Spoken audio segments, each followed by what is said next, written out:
My name's Daniel. At least that's who I was before the mirror changed me. It's strange talking about this after all this time.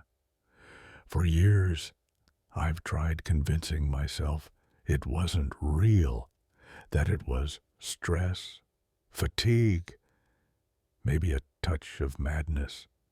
But even now, when I catch my reflection out of the corner of my eye, I'm still not sure which one of us is really looking back. It started 2 years ago when I moved into a one-bedroom apartment on the east side of the city. The building wasn't old exactly, just tired. The kind of place where every hallway bulb flickers and you can hear your neighbor's footsteps through the ceiling at night. Rent was cheap, and at the time, that was all that mattered.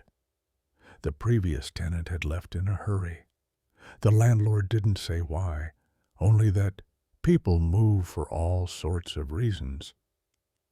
Inside, the place smelled faintly of dust and bleach, that scent of something once unclean, scrubbed away, too late. I told myself I could make it work. The bathroom mirror was what caught my attention first. It wasn't like the others in the apartment. It was old, heavy, framed with brass edges that had long since turned green with corrosion. When I wiped it clean, I noticed faint streaks, fingerprints maybe, pressed into the glass from the inside. I told myself it was just damage, maybe a quirk of age. The first week passed quietly. I unpacked, started my new job, and tried to settle in, but small things began to bother me. Things I could easily explain away. The bathroom light would flicker sometimes, even after I changed the bulb. At night, I'd hear a faint tapping from the pipes, steady and rhythmic. Not like water pressure, but like fingers. And every now and then, when I passed the bathroom door, I'd swear the mirror was fogged, even though I hadn't showered. I remember the first night I noticed something truly wrong. It was late, maybe 2:30 in the morning. I'd been lying in bed, staring at the ceiling, half asleep. From the bathroom came a soft noise, a drip, then another. I thought I'd left the tap running, so I got up to check. The moment I turned on the light, I froze. The mirror was covered in condensation, heavy, thick, like the kind that forms after a hot shower, except the air was cold. I could see my breath. I wiped the surface with my hand, and that's when I saw it. My reflection blinked, half a second too late, not enough to be sure at first, but enough for something in me to tighten. I stared at it for a long time, waiting for the trick to repeat. But the reflection only stared back, calm, still, me. Eventually, I convinced myself it was fatigue and went back to bed. Over the next few days, it kept happening, subtle things. A twitch that didn't match, a blink that lagged. Once, when I leaned closer, I thought I saw the corners of its mouth curl slightly, though I hadn't smiled. I started testing it, lifting a hand, tilting my head, making small gestures. And every time there was that fraction of a second delay, I filmed it once, with my phone. But the video looked normal, perfectly synchronized.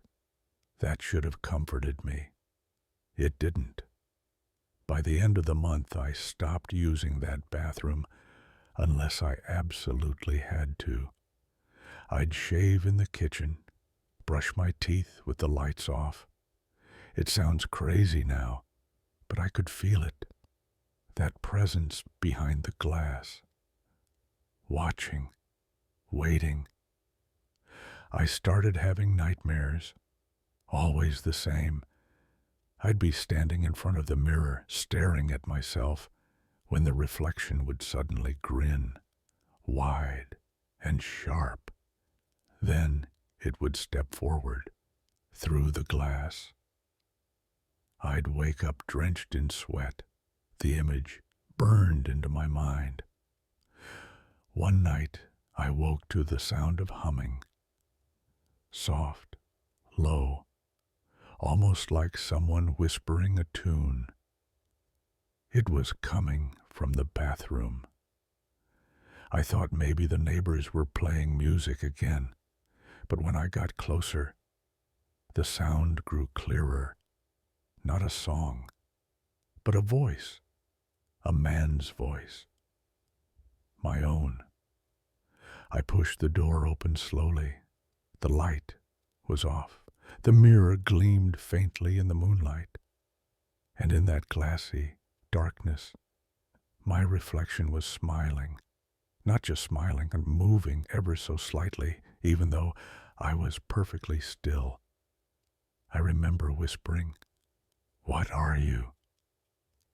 And for a moment, I swear I saw its lips move, shaping words I couldn't hear. Then the light flickered on by itself, and the smile was gone. After that, things escalated. My phone started glitching whenever I pointed it toward the bathroom. The front camera would distort, like static crawling over my face. Sometimes, when I walked past the mirror, I'd hear a faint breath, like someone exhaling just as I turned away. Once, I caught a glimpse of something behind me in the reflection, a tall, dark figure standing just over my shoulder. But when I turned, the room was empty. I thought about calling the landlord, asking if anyone had complained before me, but I didn't want to sound insane. Besides, what would I even say? "Hey, I think my mirror is haunted." The breaking point came 3 weeks later.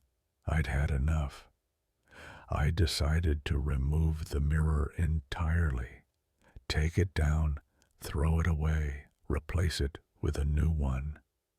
When I tried to lift it from the wall, I realized it wasn't hung at all. It was fused to the plaster, like the wall had grown around it. As I pried it loose with a screwdriver, the glass made this awful sound, a kind of low groan, like something alive being torn open. Then a hairline crack appeared across the surface, and for a split second I saw an eye looking back at me from beneath the glass. Not mine. Different shape, different color. I stumbled backward and dropped the screwdriver. The mirror remained intact, but that eye, it blinked before fading. I didn't sleep that night. The next morning, I covered it completely. Duct tape, towels, whatever I could find. But every morning, the cover was gone, folded neatly on the sink, as if someone had removed it carefully. Then the smell started, like old water trapped in pipes, metallic and sour. The whole bathroom stank of it, even after I scrubbed the place raw, and the fog, that ever-present mist, grew thicker, spreading onto the hallway floor. I remember standing there one evening, just staring at the closed bathroom door, my hands shaking. I wanted to leave, but something, curiosity, pride, stupidity, kept me rooted. I had to know what it wanted. So I did the only thing I could think of. I talked to it. It was 3:12 a.m. I set up my phone to record, turned on the bathroom light, and stood before the mirror.